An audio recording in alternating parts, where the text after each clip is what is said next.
Assalamualaikum warahmatullahi wabarakatuh. Waalaikumsalam warahmatullahi wabarakatuh. Bismillahirrahmanirrahim. Qala al-muallifu rahimahullahu ta'ala wa nafa'ana bihi wa bi'ulumihi fid dharaini amin ya rabbal. Al-Fatihah.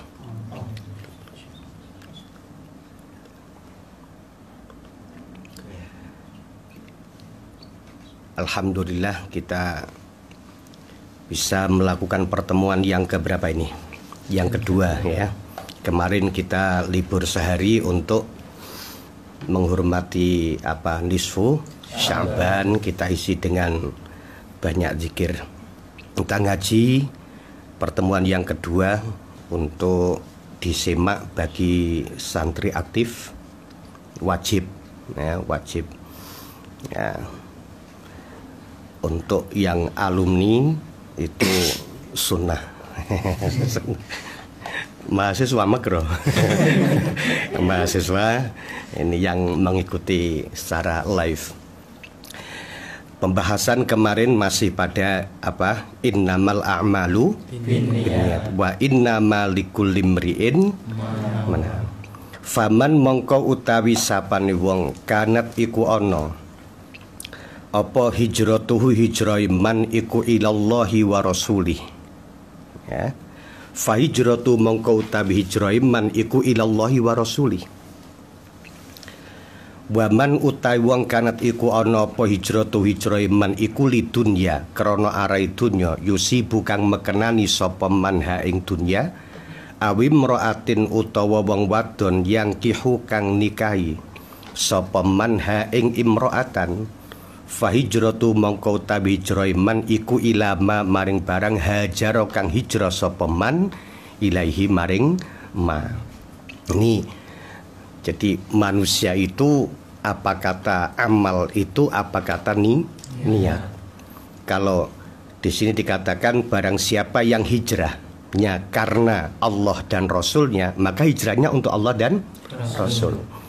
Kalau hijrahnya adalah untuk dunia yang dia beratkan, yang dia dapatkan, atau karena seorang perempuan yang dia nikahi, maka hijrahnya ya untuk itu ya. Maka niat itu disebut sebagai asasul amal ya. Bahkan dikatakan asasul usul. Jadi pondasinya sesuatu yang sangat urgen ya. Itu namanya disebut niat. Maka di dalam kitab ta'lim kalau tidak salah dijelaskan kam min amalin yatasawwaru bi amalid dunya bi husnin niyyah sara min amalil akhirah ya. Banyak amal yang kalau dilihat dari kasat mata itu amal dunia. Kerja itu amal apa? Amal dunia. Tidur itu amal dunia. Makan, minum itu amal dunia. Tapi kalau disertakan niat yang baik maka menjadi amal akhirat ya, menjadi amal akhirat. Makanya di antara hadis Nabi Muhammad SAW dikatakan man ata firasyahu wa yanwi ayyakuma yusalli fil lailihi. Barang siapa yang dia mendatangi tempat tidurnya, dia berniat bahwa nanti tengah malam saya mau bangun untuk sholat tahajud ya. Faghalabathu ainuhu, ternyata dia dikalahkan oleh matanya alias ngantuk ya. Dia tidur hatta yusbiha, tidur sampai pagi, nggak perlu malah rotok karipan. jadi tidur sampai pagi ya. Maka dia diberi kata Nabi ya, kutibalahu manawa, dia ditulis apa yang diniatkannya itu. Nah, ini pengaruhnya niat tuh begitu sangat berat sekali. Misalnya dalam soal muamalah, Nabi Muhammad SAW mengatakan man akhadha amwalan nas. Di sini maksudnya kalau ada orang hutang kepada orang lain ya, dan dia berniat untuk segera mengembalikan, adallahu anhu, Allah pasti membantu. Dia sampeyan utang. Nalika utang kan manusia ora iso lepas saka utang, negara ya duwe utang ya. Makanya sampai kalau dikatakan bahwa orang yang mati dan meninggalkan hutang dan tidak ada jaminan untuk melunasinya, itu tidak bisa masuk surga. ya, walau kana syahidan, walaupun dia mati syahid. Maka Nabi mengatakan asyuhada yadkhulunal jannah illa man lahu dainun wa laysa lahu wafa. Kata Nabi, orang-orang yang mati syahid itu semuanya masuk surga kecuali satu, sapa? Sing diutang. Dan tidak ada sesuatu yang menjadi jaminan melunasi. Makanya Nabi Muhammad Sallallahu Alaihi Wasallam kalau disuruh diminta untuk ngimami sholat jenazah, Nabi bertanya, hal laha dainun, apakah jenazah ini punya hutang? Dijawab, na'am. Wa hal adakah uang yang untuk mengembalikan? Dijawab, tidak. Kalau jawab tidak, Nabi mengatakan shollu ala sahibikum, solati temanmu. Nabi tidak mau mensolati jenazah yang masih punya tanggungan hutang dan tidak ada keluarga atau harta yang digunakan untuk melunasi sebagai jaminan. Ini coba tidak main-main kan. Jadi orang yang mati syahid saja tidak bisa masuk surga, kecuali makanya orang dulu di masa Nabi kalau orang mau perang, orang itu mau perang, orang itu rata-rata berwasiat bahwa dia punya hutang sekian ya, batnya sama diutang ya. Jadi kalau sekarang ada pertanyaan malah ini, hutang negara itu hutangnya rakyat enggak? Hutang negara itu hutangnya rakyat enggak? Kalau hutang negara itu hutangnya rakyat, wong Indonesia niki hutangnya wakeh. Ya, hutangnya kata. Kalau hutang negara itu dianggap sebagai hutangnya rakyat, berarti rakyat Indonesia nggak bisa mlebu swarga. Makanya dalam satu basul masail waktu itu, ya, apakah hutangnya negara itu hutangnya rakyat? Dijawab tidak. Jadi utangnya siapa? Utangnya sing utang, kan? Utangnya sing utang, bukan hutangnya negara. Itu diambil referensinya dari karangan kitab Al-Mawardi itu, Al-Ahkam As-Sultaniyah dengan kitab Al-Ahkam As-Sultaniyah karya Abu Ya'la Al-Faro Al-Hambali.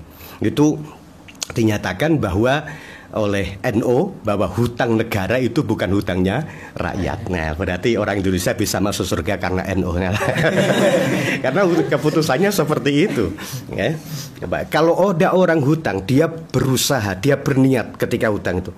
Engko nek aku duwe arep tak balekno, saya akan berusaha untuk mengembalikan. Adallahu an. Dijamin oleh Allah, Allah akan membantu. Ya. Tapi kalau man akhadha amwalan nas liyutlifaha, nek sampean utang tujuanmu utang ora tak balekno, atlafahullah, Allah pasti menghancurkan. Ya, pasti menghancurkan. Tidak ada orang kaya karena utang. Kalau dia tidak berniat untuk mengembalikan, karena jaminannya itu tergantung kepada ini pengaruhnya pada hati. Makanya Imam Syafi'i memasukkan bab niat itu pada 70 bab. Ya. Tapi Imam Jalaluddin As-Sayuti itu heran kenapa Imam Malik dalam kitab monumentalnya, namanya kitab apa? Al-Muwatta, apa namanya? Al-Muwatta. Kitab Al-Muwatta itu tidak memasukkan hadis innamal a'malu binniyat. Ini keheranannya, tidak lam yukhrijhu. Jadi Imam Malik lam yukhrijhu fi muwatta'ihi, tidak mentakhrij hadis ini di dalam kitab Muwatta'nya. Padahal Muwatta itu 2/3 ya, yang ditulis oleh Imam Malik itu hadisnya berkisaran tentang masalah jurisprudensi hukum Islam pada masalah apa? Masalah fikih.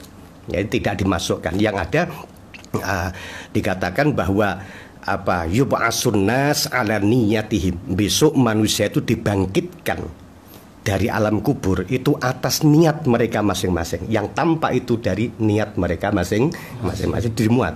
Termasuk la amala liman la niyatalah. Tidak ada amal bagi orang yang tidak meniati itu. Tapi kemarin saya katakan bahwa masalah niat ini bukan kulli, bukan seluruhnya, tetapi aksari. Jadi banyak yang berkaitan dengan, jadi bukan kulli ya, bukan keseluruhan, bukan secara komunal, tapi disebut dengan aksari. Aksari itu berarti kebanyakan, yaitu berkaitan dengan apa? Nah, makanya dalam hadis, dalam syarahnya dikatakan innama tuhsabul a'mal binniyat wala tuhsabul a'mal bidunin niyat. Ya. Niat itu dihitung, amal itu dihitung dengan apa? Niatnya. Kalau dia beramal kemudian tidak tidak niat, maka amalnya tidak dihitung. Sampean sholat orang niat dihitung apa? Olahraga ini. Ya. Sampean poso kok gak niat dihitung apa? Alhimyah nu apa? Diet. No, bahasanya diet gitu. Sampean poso gak niat itu berarti ora poso, diet. Kue wudu kok gak niat jenenge ora wudu tapi raup kan begitu. Makanya di antara tujuan niat, maksud dari niat itu apa sih? Kan litamyizil ibadah anil adah, membedakan antara ibadah dengan kebiasaan. Ya, wudu itu dikatakan wudu karena niat. Kalau tidak niat berarti masuk pada adat, kebiasaan apa? Raup. Seperti orang mandi janabat, ya, orang habis junub, atau orang habis orang selesai haid atau nifas dia mandi keramas. Kalau dia nggak niat namanya bukan mandi keramas, gebyur. Itu ya. Karena ini makanya dibutuhkan apa? Niat. Litamzil ibadah au litamyizi rawatibil ibadah, atau untuk membedakan urut-urutannya dari ibadah. Makanya dikatakan kalau orang sholat berarti kalau duhur ya usalli fardad duhri kan gitu. Usalli fardal asri. Tidak boleh usalli fardon gitu, enggak boleh. Harus ada usalli fardad duhri atau usalli fardal asri. Pakai usalli. Kenapa pakai usalli? Semua ulama, mayoritas ulama ya, itu dengan redaksi yang berbeda-beda. Itu disunnahkan orang mau sholat membaca usalli. Niatnya di mana? Di takbir. Jadi usalli itu membantu untuk mempersiapkan diri kepada niat. Cuma redaksinya beda-beda. Kalau dalam kitab Al-Majmu' pakai wayun dabu. Kitab Ya'natul Talibin karya Abu Bakar Syato itu menggunakan kata wayun dabu. Nah, gitu kan. Ya, hanya kitab Ya'natul Fathul Mu'in karya Imam Zainuddin Al-Malibar. Al-Malibar itu bukan Malioboro. Al-Malibar itu orang India Utara ini. Al-Malibar itu pengarang kitab namanya apa? Fathul Mu'in. Itu menggunakan kata wayusannu, disunahkan. Hampir semua ulama mensunahkan karena Nabi dulu kalau niat haji juga dengan jelas. Ketika Nabi mau berangkat haji, mau datang ke Mekah, beliau sampai di 4 mil dari Madinah itu ada sebuah jurang. Nabi mengatakan qul ya labbaik Allahumma umratan fi hajjatin. Ya, katakanlah gitu ya. Nabi mengatakan katakan, maka semua sahabat mengatakan apa? Labbaik Allahumma umratan fi hajjatin. Karena hajinya Nabi itu haji kiron. Jadi umroh dan haji bersamaan itu namanya kiron. Kalau umroh dulu baru haji namanya apa? Tamattu. Kalau haji dulu baru kemudian umroh namanya ifrad. Abah pernah haji ifrad. Haji pertama Abah dengan Umi itu haji apa? Ifrad. Karena waktunya saya menjelang wukuf itu dengan kedatangan saya itu hanya berjarak 6 hari, maka saya ambil haji apa? Ifrad. Jadi saya pernah haji ifrad. Kebanyakan saya haji pakai tamattu. Nabi menggunakan haji kiron. Itu mengatakan labbaik. Nabi juga labbaik Allahumma umratan. Labbaik Allahumma umratan fi hajjatin. Jadi Nabi nggak diem ngomong, ya. Jadi ini untuk membantu kecuali Ibnu Taimiyah dan kawan-kawan yang mengatakan usolli itu bid'ah, usolli itu di sana ada kesesatan. Itu hanya Ibnu Taimiyah, tapi mayoritas ulama terutama madhab Syafi'i itu mengatakan pakai apa? Madhab Syafi'iyah mengatakan pakai usolli. Nah, harus dibedakan usolli fardul asri, ini untuk membedakan karena ada duhur, ada asar, kan ada maghrib, ada subuh. Termasuk juga ba'diyah atau qabliyah, ya. Jadi ini masalah niat. Nah, sekarang niat itu syarat atau rukun, gitu ya. Kalau rukun itu hakikatus syai', kalau syarat itu mayatawaqqafu alaihi sihhatu syai'in au wujubuh. Kalau syarat itu ada di luar hakikatnya. Tapi kalau rukun itu hakikatus syai'. Jadi tangan pada manusia itu rukun atau syarat. Kalau sampean katakan rukun, manusia tidak bertangan, namanya nggak manusia gitu. Jadi kalau niat, kalau kalau tangan pada manusia itu syarat, kalau ada orang tidak punya tangan namanya tetap manusia, cuma kurang memenuhi syarat. Jadi syarat itu ada di luar, kalau rukun ada di dalam. Makanya aksarul ulama ya itu mengatakan bahwa niat itu rukun. Jadi kalau sampean sholat atau wudhu tidak pakai niat, dia namanya nggak sholat sama sekali. Kalau sampean wudhu tidak pakai niat, namanya nggak wudhu sama sekali. Bukan kok wudhu tidak memenuhi syarat, bukan begitu. Karena apa? Karena niat dianggap sebagai rukun. Ya, kecuali pendapat siapa Imam Ibnu Sobah itu yang mengatakan seperti juga Abu Thayyib ya, Qadhi Abu Thayyib. Qadhi Abu Thayyib itu ada cerita ya. Qadhi Abu Thayyib itu seorang ulama besar ya. Suatu saat, ini yang cerita ini Imam Az-Zahabi ya, dalam Syiaru Alamin Nubala itu mukhtasar dari Tarikhil Islam ya, oleh Imam siapa? Az-Zahabi. Suatu saat beliau itu punya sandal, sepatunya rusak. Sepatunya apa? Rusak. Didandakno ning gone wong. Contohnya siapa? Contohnya ya Fatih lah. Dandakno. Niki sepatu kula rusak dandani. Kapan dadine? Ya, insya Allah 1 minggu. Lah sepatunya dikum ning gone bak kan. Apa didandani kan dikum, di apa? Dibasahin di apa? Ya, direndam di dalam air. Setelah 6 hari datang tanya, "Di sepatune?" "Wah, dereng dado, sak dikum." Masih di mana? Masih di rendaman itu. Ya. Lho iki kok urung dadi-dadi nggih insyaallah kali dinten malih. Ya. Kemudian setelah 2 hari datang lagi, wah, belum diapa-apakan. Jadi belum urung disol, urung diandani, masih direndam. Mergo gregeten akhirnya Abu Thayyib, ya, lengkapnya Abu Thayyib At-Tabari itu ya, mengatakan apa? Dafa'tuhu ilaika lituslihahu. Aku iki ndandakno sepatu supaya mbok dandani sing apik. La litu'allimahu as-sibaha. Saya tidak menaruh sepatu itu, tidak menyuruh sampean untuk melatih renang sepatu. Oh, sepatuku kayak wingi mbok rendem terus ora dadi mengko kaken insyaallah. Makanya Nasruddin Al-Haujah kemarin tuh Abah ingin apa namanya ziarah karena ada seorang satirikal Bani Saljuk yang menjadi favorit Abah. Siapa? Nasruddin Al-Haujah. Siapa? Nasruddin Al-Haujah. Tapi gak ketekan itu ya, gak ketekan. Kemarin di Turki itu ya, Nasruddin Al-Haujah itu dandakno kelambi ya kepada salah seorang khayyat, kepada seorang penjahit. Kapan dadine? Insyaallah tanggal 6. Setelah itu tanggal 6 dandani insyaallah tanggal 12.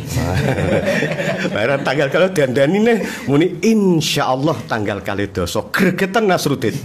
Akhirnya ngomong, gak usah ngene. Sing mesti kapan dadine? Ora usah Gusti Allah mbok elok-elokno. No, Gusti Allah mbok elok tambah ruwet ya. Kaken insyaallah itu kalau Allah menghendaki. Kalau Allah menghendaki ngono terus saya. Ya, coba pasti, ya jangan insyaallah, pasti kamu berapa? Ya, orang sama ini insyaallah Gusti Allah mbok elok tambah ruwet kabeh. Saya kira kowe piro? Nah, itu karena kebanyakan apa? Lah orang mengatakan insyaallah bisa saja karena tabarruk. Boleh. Ya. Kalau sampean poso dadak mending ya, nawaitu shauma insyaallah. Dadi berah. Nawaitu shauma insyaallah. Saya niat puasa insyaallah. Jawabannya kalau sampean ngomong insya Allah itu tujuannya tabarruk, ngalap berkahnya, karena semuanya kan atas kehendak Allah toh, gini bagaimana? Ya. Maka apa namanya jadi kalau tujuannya tabarruk puasanya jadi. Tapi kalau tujuannya ta'liq menggantungkan, maka hukumnya tidak jadi. Kalau dia insya Allah tujuannya menggantungkan, Gusti Allah kersa ora kersa aku ora poso ora dadi. Tapi kalau saya puasa cuma insya Allah, karena Nabi juga mengajarkan insya Allah ketika orang datang ke alam ke mana? Ke makbaroh kan, assalamualaikum ya ahlal kubur wa inna insyaallahu bikum lahiqun. Wahai ahli kubur, insya Allah saya besok menyusul. Padahal kematian kan pasti toh, kullu nafsin dha'iqatul maut. Tapi Nabi mengatakan insya Allah karena apa? Tabarruk. Nah, cerita kembali kepada Ibnu Sobak. Ini kalau Ibnu Sobak dengan siapa tadi, Abu Thayyib, Qadhi Abu Thayyib At-Tabari mengatakan niat itu adalah syarat, bukan rukun. Sebab kalau niat dikatakan rukun itu kan hakikatus syai, hakikatnya perkara itu.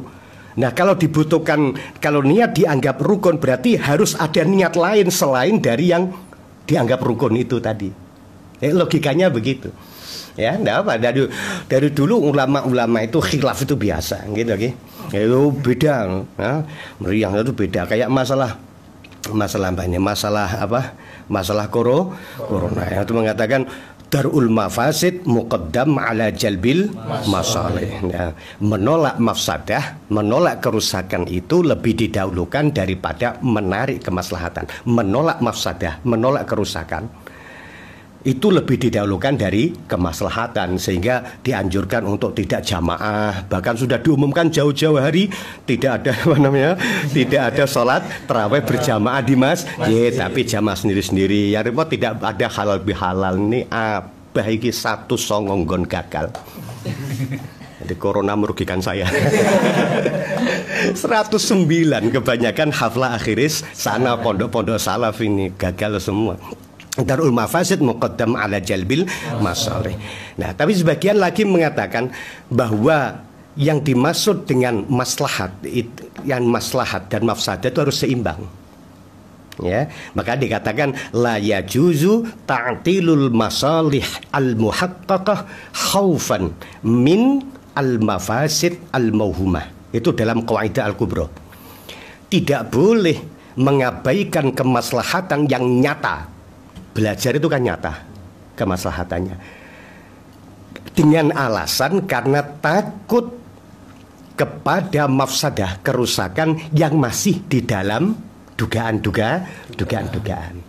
Ada yang mengatakan begitu.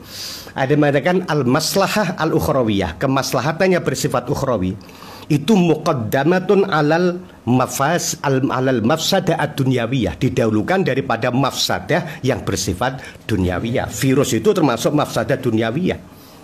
Sementara kayak jamaah itu maslahat ukhrawiyah. Tapi kita ikuti karena pemerintah itu sebagai ulil amri, ya. Lah kok ngoten? Ya itu logika republik. Mantikul jumhuriyah begitu, ya sudah kita ikuti pada darul mafasid muqaddam ala jalbil maksud, karena kita nggak tahu pasti bagaimana penularan. Yang kita tahu kan dari WA yang berterbangan itu, dan mereka juga belum tentu benar kan. Jadi kita nggak usah terlalu takut, tapi kita waspada. Dan kewaspadaan itu diatur oleh pemerintah dengan apa? Sosial apa? Dan saya gitu, untuk ini, untuk itu, untuk sebagainya dan sebagainya kita ikuti. Tapi katanya kalau ada berkeliaran di daerah Jakarta itu, kalau berkeliaran katanya dikenakan akan dipenjara berapa bulan tuh? 4 bulan. Padahal orang-orang di penjara itu sekarang banyak dilepaskan karena corona. Tapi nak sampean keluyuran gak nganggo masker iso ditahan 4 bulan.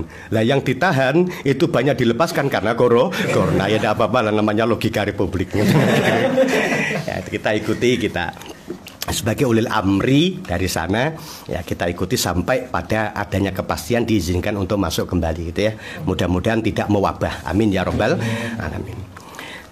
Tadi ini masalah khilaf. Jadi dari dulu juga begitu. Ini ada khilaf. Yang sebagian mengatakan ini niat itu rukun, berarti hakikat dari sesuatu. Ada yang mengatakan niat itu bukan rukun tapi menjadi apa? Menjadi syarat. Dan niat itu dibutuhkan apa?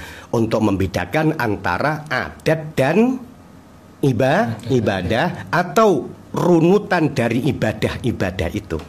Makanya tasyrikun niat kan tidak boleh. Sampai nyembelih korban niate apa? Nyembelih korban niat untuk Allah dan niat untuk reco, atau untuk patung, ya, atau untuk Bunda Maria misalnya, untuk ya itu tidak boleh itu, tidak jadi itu, ya. Tapi kalau dalam fungsi itu boleh. Misalnya gini, aku nyembelih kurban sekaligus arep nyugui tamu, boleh. Karena nyugui tamu itu apa? Fungsi. Kalau orang dulu malah kalau mantu itu nunggu hari raya kurban. Jadi dia ya kurban, gitu ya. Nggak daging-daging kan ya akeh ya oleh kontinti terus tinggal mantu sekalian, penghematan ini. ini ada yang seperti itu banyak juga. Nanti ada. Kalau begitu boleh karena itu menyangkut tentang fungsi. Ya. Ada sesuatu yang tidak dibutuhkan niat, apa? Contohnya izalatun najasah. Menghilangkan najis, tujuannya kan menghilangkan benda najis itu. Beda dengan hadas. Kalau hadas kan apa? Sifatun ma'nawiyah allati tahillu fil a'dha'il makhsusah halatal wudu wa fi jamil a'dha' halatal janabah. Kalau hadas itu nggak bisa dilihat. Hadas itu adalah sifat ma'nawiyah. Ya, sifat yang tidak bisa diketahui dengan mata. Sifat ma'nawiyah allati tahillu fil a'dha'il makhsusah halatal wudu. Dia berada di tempat khusus pada waktu wudu. Wajah, tangan, ba'dur ra's, kemudian kaki. Ya, wa fi jamil a'dha' halatal janabah. Kalau janabat itu semua anggota badan, ini hadas. Butuh niat, tapi kalau menghilangkan najis enggak. Misalnya, ning kono ono kotoran, ono telek, ya. Nah, lagi ini nggawa banyu. Ngene nggawa banyu tujuannya apa ngombeni wedhus. Dadak kebleset. Barang kebleset biur telek ilang. Berhasil ora kok wow, orang niat. Enggak. Nah ya, ning gone latar misalnya ana telek atau ada air kencing. Ya. Ada hujan, sampean enggak usah aku mewakili niate udan ora usah ngono. Lha apa udan mewakili niate? Begitu kena air hujan kemudian bersih, ya cukup sudah. Karena izalatun najasa tidak butuh niat. Seperti tarkul ma'asi itu tidak butuh niat. Meninggalkan maksiat itu tidak butuh niat, tapi untuk berpahala itu butuh niat. Misalnya di sana ada tempat maksiat, ya. Sampeyan enggak usah niat ingsun ninggal maksiat ora usah ngono sampeyan. Ada orang mabuk, ada orang minum khamr, sampean nggak minum, ya, sampean nggak usah bilang niat ingsun ninggal ngombe, nggak usah begitu. Tapi untuk berpahala itu dianjurkan seperti itu. Ya, jadi kalau asalkan perkara itu tidak kau lihat kemungkaran itu, ya sudah, namanya kamu sudah meninggalkan kemungkaran itu, tidak usah pakai niat. Tapi husulus sawab, ya, berhasilnya pahala itu apa? Dengan niat, yaitu tarku. Ya, karena kalau kamu berpaling dari maksiat itu otomatis sudah tidak melakukannya, kan begitu? Ya. Niat ingsun, aduh, sampean gak usah niat, saya niat puasa besok dan saya berniat tidak mokel, rasa ngono. Ya, karena ya, meninggalkan dosa itu tidak perlu pakai apa? Pakai niat. Dan kalau digabung misalnya juga tidak semata karena sesuatu berhasil tanpa kau niati. Misalnya gini, ono wong wudu dadak niat gitu. Saya niat wudu sekaligus membersihkan muka. Ya memang khilaf, tapi mayoritas ulama mengatakan sah, wudunya itu sah. Wudunya sah. Ya, tapi ada yang mengatakan sah ma'al karohah. Loh, kenapa dikatakan sah? Karena tanpa niat membersihkan wajah kan harus hasil toh. Apa no gambok niat itu banyu ratok ya. Ya sampean mandi junub. Mandi junub niat gini. Nawaitu ghusl janabati wa izalati tumo gitu misalnya ya. Nah, wa izalatil kumal untuk menghilangkan apa kutu. Nggak usah begitu. Tapi umpama begitu mandi kamu tetap sah. Tapi ada ulama yang mengatakan ma'al karo. Apa ada orang puasa niatnya diet. Jadi boleh. Nah, nawaitu soma ghatin, saya niat puasa besok sambil diet. Atau dietan wa iritan gitu. Kanggo ngirit biaya gitu. Atau karena dia jawabnya puasanya jadi karena alhimyah atau diet itu atau irit itu sudah otomatis terjadi. Nah, otomatis terjadi. Contohnya misalnya ini, sampean ditagih wong utang sing nagih teko. Terus supaya gak ditagih salat. Salat. Wah iki salat suwi no ayate ya. Suwi no mergo wah sing nunggoni men kapok. Sampeyan niat apa sampeyan salat itu bacanya ora main-main Al-Baqarah. Ngono ora pate apal karo gawa Quran. Ya. Jadi ada enggak salatnya? Jadi karena otomatis dengan salat kamu akan terhindar dari itu sesuatu yang sifatnya otomatis. Jadi kalau begitu maka apa hukumnya tetap dianggap apa? Dianggap sah. Nah, walaupun ada yang mengatakan itu ma'al karoha karena dia berniat, tapi kalau dalam standar yang sama, aku niat sodakoh krono Allah lan supaya dilem wong Allah pasti pergi. Ulangi, ini dalam soal pamrih. Kalau dalam soal hukuk Allah itu ngalahnya pol. Dalam soal hak Allah itu ngalah dengan manusia. Sampai salat zuhur berapa rakaat? 4 rakaat. Tapi nak kue blonjo ning Surabaya jari Allah loro ae cak. Sakno aku, nih. Sakno aku. Aja akeh salatmu ya, aja papat, loro ae. Mergo sampai ning Surabaya repot, ya wis lah. Zuhur mbok lakoni jam 5 sore ora apa-apa. Lah piye Gusti Allah kurang napa nih Gusti Allah? Ngasar mbok lakoni jam 1 ya ora apa-apa. Ya kan ada jamak takdim, ada jamak takhir. Gusti Allah kurang napa ngalahi. Ini ada air Gusti, ini ada air Gusti. Kalau saya pakai wudhu, kambing saya tidak bisa minum. Kalau saya pakai saya minumkan kambing saya tidak bisa wudhu. Kata agama gimana? Ganti aja pakai tayamum, minumkan sama kambing. Duh, dengan kambing Gusti Allah ngalah, bayangkan tuh. Kalau dalam soal hak, ya. Bahkan urusan-urusan yang bersifat reality, langit itu larinya kepada urusan dunia kok. Larinya kepada urusan bumi. Ya. Misalnya Allah berfirman, "Walladzina yutiqunahu fidyatun ta'amu miskin." Kalau ada orang tidak mampu berpuasa karena tua, ya. Ojo mbok kongkon kodo ya tambah ra kuat. Dia ora kuat poso itu karena sudah sepuh sehingga tidak boleh tidak puasa tapi kodo tambah nemeng tuweke. Ngene. Maka diganti dengan membayar fidyah. Ganti aja dengan beras. Beras ini untuk siapa? Dimakan siapa? Dimakan Allah atau manusia? Manusia. Ya. Kalau kamu haji, ya, mendahulukan umroh mengakhirkan haji, namanya haji tamattu. Ya. Dendanya apa? Orang kok dendane wiridan atau dendane maca hizib orang ngono. Dendanya apa? Dendanya adalah dengan menyembelih kambing, namanya dam. Manusia. Tapi urusan-urusan naturality itu juga masuk pada wilayah reality. Sampean sujud itu kaya-kaya ambisi sajadah toh. Wis sujud lah kaya-kaya ambisi keramik, tapi didengarkan oleh ahli langit. Ngene apa nggih? Dengarkan oleh ahli langit. Makanya ada hadis ar-rahimun yarhamuhumur rahman, irhamu man fil ardi yarhamkum man fis sama. Orang-orang penyayang itu disayang oleh yang maha penyayang, Gusti Allah. Maka pesan moralnya di mana? Sayangilah penduduk bumi, kau akan disayang oleh penghuni langit. Langit, bumi, bumi, langit.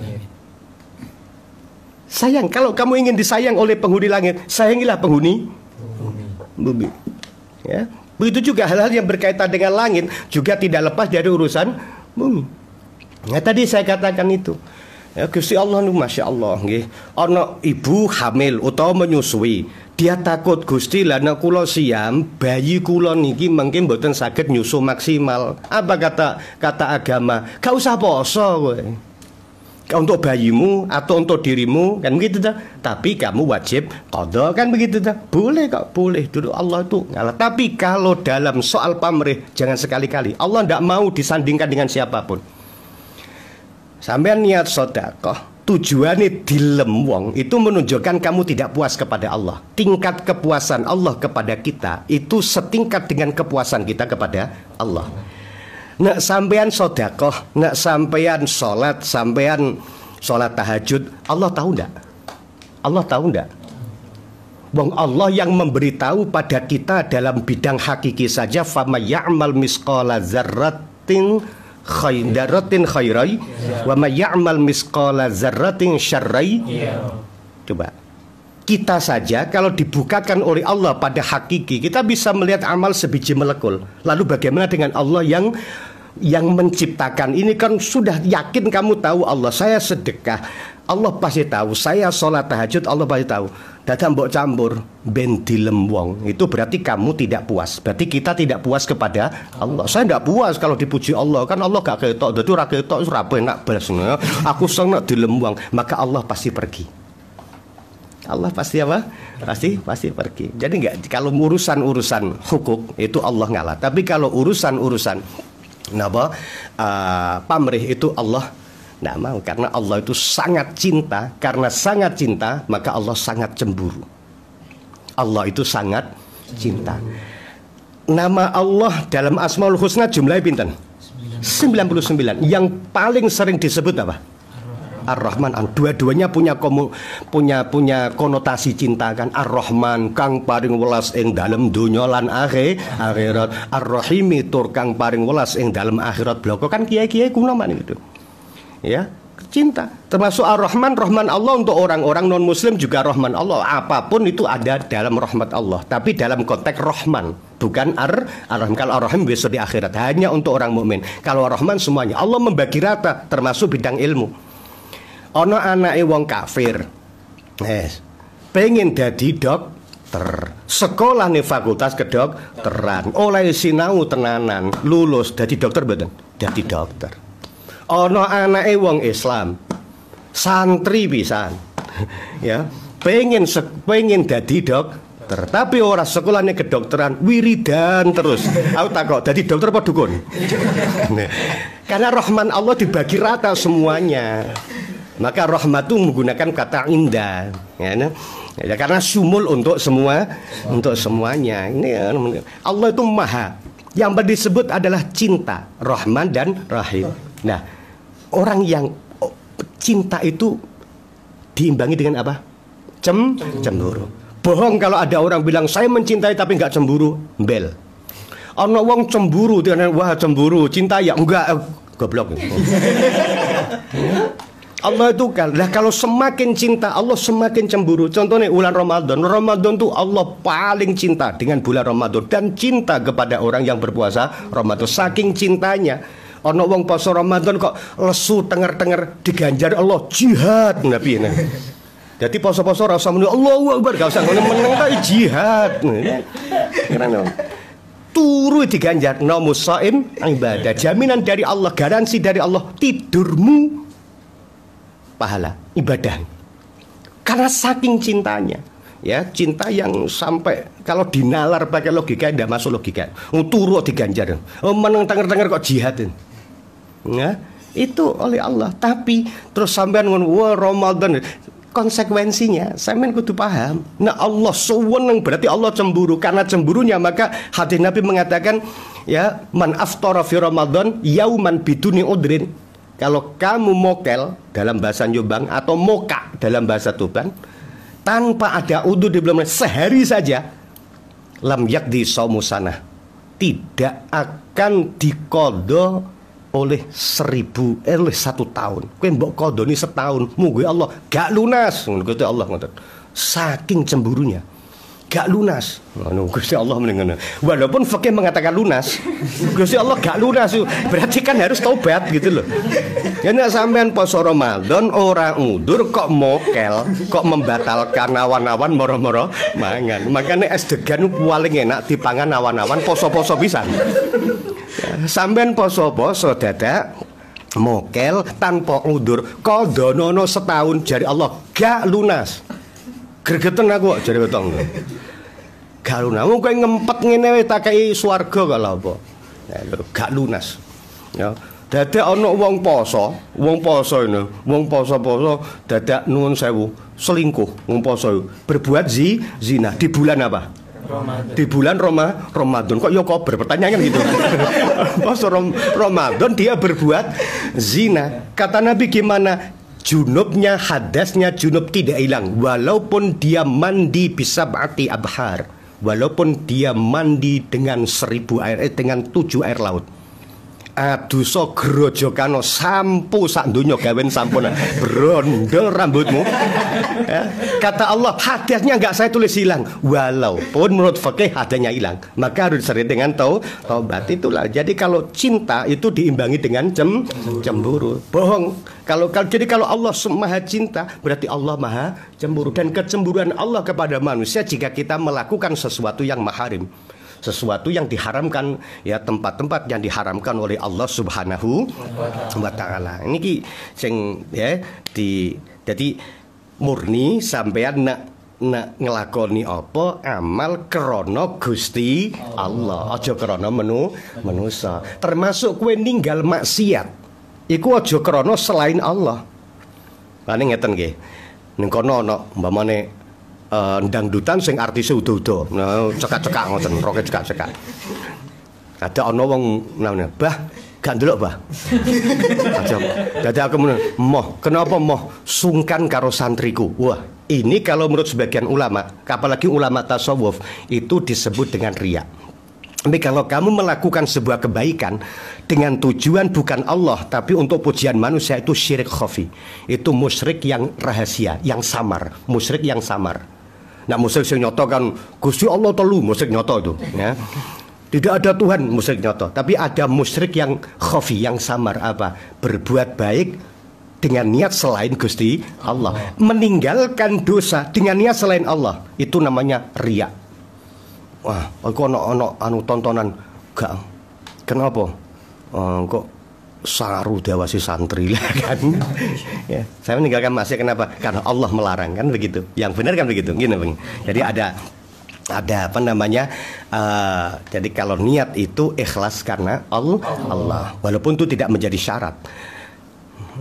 Ikhlas itu untuk diamalkan tapi tidak untuk dibicarakan. Kowe ngerti surat Al-Ikhlas niku isine ana ikhlase mboten?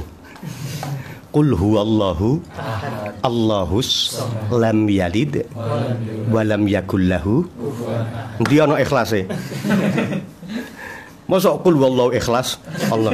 Kalau surat An-Nas jelas qul a'udzu birabbin malikin, didominasi kata An-Nas. Surat Yasin langsung awalnya Yasin. Surat Toha. Gini Bang. Ya. Al-Baqarah, berapa banyak Allah menyebut kata Al-Baqarah? Antadbahu baqaratan itu berapa kali Allah menyebut. Tapi kalau surat Al-Fil, ya, alam taro kaifa fa'ala rabbuka bi ashabil fil, jelas. Tapi kalau surat Ikhlas, ada enggak ngomong ikhlas? Enggak. Karena ikhlas kita diajarkan oleh Allah. Ikhlas itu bukan untuk dibahas. Ikhlas itu bukan untuk dikata-katakan. Kulon ke ikhlas aja ngono. Karena Allah ketika Quran meletakkan surat Al-Ikhlas, di dalam surat Al-Ikhlas Allah tidak berbicara sama sekali tentang ikhlas. Sampai ikhlas ora usah ngomong-ngomong, apa meneh nek nggawe jamaah tur Al-Ikhlas. Lah umpama ono jamaah Al-Ikhlas ya nek ngaji aja bahas ikhlas. Ya, tiru surat Al-Ikhlas. Mudah-mudahan kita diberikan keikhlasan oleh Allah nggih. Ya. Wa inna malikul limriin ma nawa. Bagi seseorang apa yang dia niatkan, maka barang siapa hijrahnya karena Allah dan Rasulnya, maka hijrahnya untuk Allah Rasulnya. Keimbangannya begitu. Kalau dia hijrahnya untuk dunia, ya, atau untuk perempuan yang dia nikahi, maka hijrahnya ya untuk itu. Ya. Maka dalam kitab Ta'lim ada sebuah kritik begini, Imam Sunaji mengkritik. Banyak orang mencari ilmu tetapi tidak berhasil karena dia salah di dalam niat. Salah di dalam niat. Ya. Orang mencari ilmu jaminan dari Allah itu kurang nopo itu. Man kharaja min baiti li talabil ilmi ghufira lahu ma taqaddama min dzambi. Itu karo haji. Orang keluar dari rumahnya untuk berangkat ke pondok, ya, itu diampuni dosanya qabla ayah tua, sebelum dia melangkah. Enak kau mah ini di mondok urung melangkah nang pondok wis di napa? Wis diganjar kali Gusti Allah dan dosa-dosanya dihilangkan. Ya. Kok terus buka alasan mulai ke pondok. Kok mulai man kharaja min baiti. Ada siapa yang keluar dari rumahnya untuk mondok, maka apa ghufirallahu ma taqaddama min dzambi qabla ayyakhtua. Kata Nabi, sebelum dia melangkahkan dari rumahnya untuk berangkat itu sudah diampuni. Tapi nek sampean mondok niate salah, golek ilmu niate salah. Niat golek ilmu itu kan satu, golek ridane Gusti Allah tidak akan menyia-nyiakan orang pandai, percayalah. Ya. Bahkan yang dikenang dalam sejarah, orang yang non muslim saja karena dia berilmu, manfaatnya sampai sekarang. Pernah nggak kita berterima kasih sama Thomas Edison karena kita bisa ngaji dengan tanpa lampu ublik? Kalau Thomas Edison nggak bikin gitu, kalau kita haji naik pesawat, pernah nggak kita berterima kasih kepada siapa? Greg Brazel yang menemukan tenaga piston yang akhirnya lahirlah pesawat. Tahun berapa? 1876. Dia orang pandai. Aristoteles orang pandai. Aristofan dengan aliran Demokritusnya itu yang dikritik Imam Ghazali ya dalam kitab Tahaffutul Falasifah itu ya, karena dianggap Ibnu Sina itu dan dan Imam Al-Farabi lebih cenderung kepada filsafat Demokritus dan filsafat Parmenides itu yang dikembangkan dari filsafat Yunani oleh Aristofan. Siapa? Aristofan. Kita nggak berterima kasih. Orang pandai itu akan dikenal. Makanya orang mencari ilmu, satu mencari ridhonya Allah, nomor dua menghilangkan kebodohan. Kalau orang mencari ilmu liyukasira bil ulama, supaya orang pintar itu banyak ya, auli ayyatawalla ali wujuhun nas, kata Nabi. Kenapa supaya saya pandai? Kalau saya pandai semua orang memandang saya. Kalau saya pandai semua orang memandang saya. Kalau demikian kata Nabi, fal yatabawwa maq'adahu minan nar, dipersilakan mencari tempat yang layak di neraka. Dan rokok layak yang mana? Mencari ilmu dengan tujuan supaya wong-wong itu mengagumi. Ya, makanya ada dikatakan man aroda ayya'rifahun nas, barang siapa yang ingin agar dia dikenal banyak orang. Dalam soal ilmu, ya, itu dia tidak akan mencium bau surga. Dan terus masang banner ya. supaya apa? Makanya ulama-ulama dulu, para wali dulu, semakin dia populer itu dia semakin gelisah karena dia semakin sensitif dan khawatir sekali. Maka orang-orang alim, para aulia itu kadang-kadang dia sangat sensitif untuk sesuatu yang sebenarnya remeh sekali. Karena apa? Karena popularitasnya. Contohnya, misalnya Imam siapa? Nu'man bin Sabit Az-Zawti Al-Ma'ruf bil Hanafi. Imam Hanafi. Karena namanya Nu'man bin Sabit. Melaku-melaku, dia jalan-jalan. Ketemu anak kecil ini main apa? Bakya. Apa namanya? Apa? Sandal kayu dah, ya bakya dong ya, bakya. Gapya itu dhuwur, toklek. Ditegur oleh Nu'man bin Sabit. Nak, le. Cara depan, jong, hati-hati loh nak ya. Kebleset ngono getien gue. Anak itu tanya, "Man anta ya Syekh?" Jenengan sinten? Ana Nu'man bin Sabit. Masya Allah, kaget. Karena popularitasnya Nu'man bin Sabit itu anak-anak beranjak dewasa kenal semua. Tapi nggak tahu nama orangnya karena Imam Hanafi nggak pernah pasang banner, ini masalah ini. Nggak tahu. Kalau pasang banner Imam Hanafi mujtahid mustaqil gitu kan enak. Orang pasang. Masya Allah, jangan sing ahli fikih diluk nangis. Jenengan iku nggih tiyang sing terkenal alim fikih diluk nangis. Mbah, jadi cilik mundur malah ngerti Mbah ya ini nangis di teror pisan. Mbah, nek aku keblesen saka gapiak paling keseliu Mbah, dukun akeh Mbah. Tukang pijet kata Mbah. Tapi jenengan kebleset dari hasil ijtihad jenengan dalam soal agama. Neraka lho Mbah, semaput tok. Lah awake dhewe malah kene tak kaplok ya ngoten. Tak goblok tak cilik ngerti apa? Kan kita bayi ngerti apa kan? Enggak, malah semakin dia sensitif, maka dia semakin dikenal, dia semakin sensitif. Ya, ini ya makanya ya mudah-mudahan mencari ilmu anak-anak saya ya di Pondok Al-Madinah, di Asrama Al-Madinah ini mudah-mudahan ilmunya berkah. Amin. Kalaupun ada niat yang salah mudah-mudahan diampuni oleh Allah. Karena para santri itu kan ghuraba. Ya, ghuraba itu orang yang dari jauh datang. Ya, saya ingat ketika ayah saya mengatakan begini, Bapak saya, man akramal ghuraba faka'annahu akramal fuqaha, wa man akramal fuqaha faka'annahu akramal anbiya, wa man akramal anbiya akramallah. Barang siapa memuliakan ghuraba, orang-orang asing yang datang dari kota lain untuk menuntut ilmu, al-ghuraba, seolah-olah dia memuliakan ahli fikih. Barang siapa yang memuliakan ahli fikih, dia seolah-olah memuliakan Rasulullah. Makanya Abah kan berusaha untuk tidak pernah marah dengan santri. Emang tahu sumber Abah muring-muring karo santri, karena hati-hati kalau ada santri yang salah gitu, terus spontan karena kesalahannya itu berat dan berkali-kali, Abah mau dimana? Panggilannya ke sini, itu marah. Tapi ketika anaknya datang, Abah lari ke jeding, apa? Wudu. Jangan sampai Abah marah karena nafsu. Karena Abah khawatir Abah yang akan rusak. Karena apa? Karena santri ini adalah para ghuraba yang harus saya muliakan. Memuliakan dalam sisi bahwa takdib, belajar untuk toto kromo kan harus ada dalam konteks at-ta'lim buat ta'allum buat tarbiyah, dalam konteks belajar, mengajar dan mendidik. Ya, jadi insya Allah Abah ini nggak pernah marah dengan santri dengan dasar nafsu. Ya, kalau Abah itu negor santri itu untuk kebaikan santri. Jangan kadang Abah muring-muring, terus Abah mikir, aku muring-muring kanggo api santri opo nafsuku. Kalau Abah ojo-ojo nafsuku, saya masuk ke jeding. Oh, orang masuk jeding, mlebu jeding, masuk ke kamar mandi, kemudian Abah wudu. Setelah wudu, kemudian kalau Abah sudah lilih atine, baru kemudian menemui anak itu. Ya, jadi karena apa ya? Karena memang mereka datang dari jauh ke sini untuk mencari ilmu. Karena kalau pondok itu konotasinya mesti ilmu din, gini bang, ilmu agama. Maka kita doakan mudah-mudahan semua para santri, para alumni, ya, semua yang mondok di Denanyar dan umumnya semua santri, ya, di Indonesia ini mudah-mudahan mendapatkan ilmu yang muntafa, yang mubarak.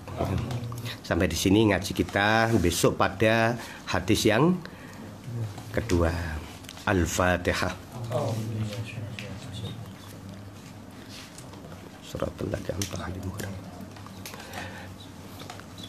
Assalamualaikum warahmatullahi wabarakatuh.